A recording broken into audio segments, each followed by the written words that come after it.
Steelseries Apex M750 keyboard. Now in the box you do get the keyboard obviously, and they come with risers as well. And you do get 2 different heights, so you can choose whichever one you like or which one is more comfortable for you.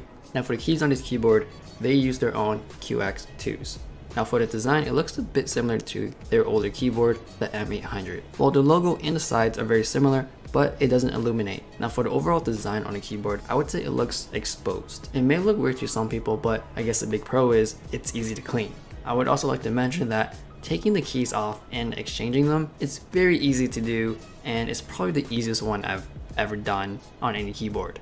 Of course, this is an RGB keyboard that lights up, but I want to go back to how exposed this keyboard is. Now it may be bothersome to some people because this thing leaks light a lot. Some of you guys might not like the look, or it may just bother you while you're sleeping. That is if you leave the keyboard on overnight. Again, this keyboard uses QX2s, and for pressing the keys, it's fairly easy to press. You don't really need to apply too much force, and if you have heavy fingers, then you might set off a skill or something that you might not intend to do. So be mindful of that. This keyboard does give you multimedia keys and buttons to lower and brighten your LED settings. So to use these keys, you have to hold down the Steelseries button and then you can press on any of these keys. Moving to the software, I would say this is the most funnest part because you have so much options and so much lighting effects you can do on this keyboard. So you do have your basic LED light where you can just pick one color and have it light up, or you don't have to be basic and pick these cooler animated LED effects. It's nice that they include a lot of different ones, and they even allow customizations on certain effects like the wave, where instead of going back and forth, you can set it from up and down or the opposite direction. Another cool feature is Steelseries do include 3 active keys where you press any key, something happens right after. There's a bunch of settings for that, and you can choose the speed. They are cool effects, and you can make the keyboard look very chaotic. There are a key binding tab where you can assign any key to anything.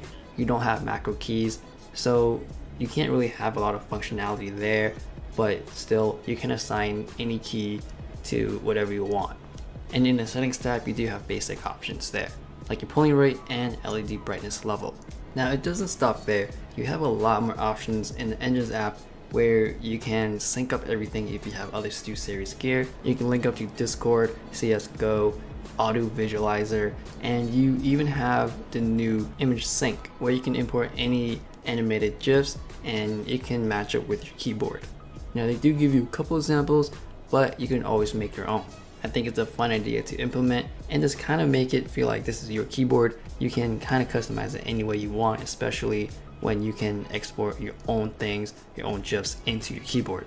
Now they've done this in the past with their mouses with the little LED screens on the side or on the bottom, and you can import whatever you want. So overall, I think this is a good keyboard. There are some things that may knock off some people because of how exposed it is or how much the light leaks out of this keyboard, but the biggest impression that leaves me on this keyboard is its lighting effects. The software is very easy to use, and you can export whatever GIFs you want on this keyboard and the reactive effects, which makes the keyboard fun to use. So I'm going to end the video with me typing on the keys. It'll give you an idea how it sounds. So if you like this video, like and subscribe, and always enjoy your entertainment.